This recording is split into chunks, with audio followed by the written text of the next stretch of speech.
పూలు పెట్టాలి.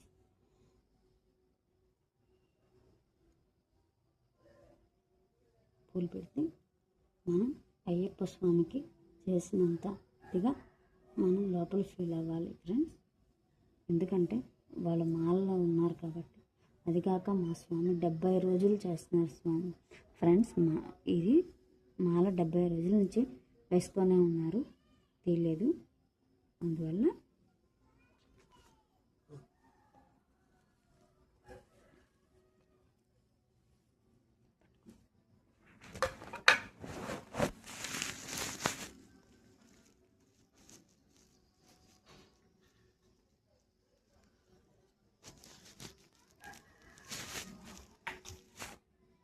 ఇట్లా చేయాలి ఫ్రెండ్స్.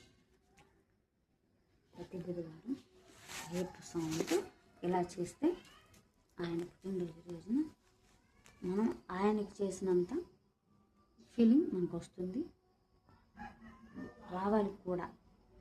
ఎందుకంటే మాలలో ఉన్నవాళ్ళు సాక్షాత్తు అయ్యప్ప స్వామి అనుకోవాలి. మన భర్త అని మనం ఫీల్ అవ్వకూడదు. లేదా వేరే స్వాములకైనా మనం ఇలాగే చేయాలి. వేరే స్వాములు చేసినా కూడా మనకు పుణ్యమే వస్తుంది ఫ్రెండ్స్. మీరైనా కూడా వేరే స్వాములకి చేయొచ్చు. స్వాములను ఇంటికి పెట్టి ఒకరోజు భిక్ష పెట్టి ఇట్లా చేస్తే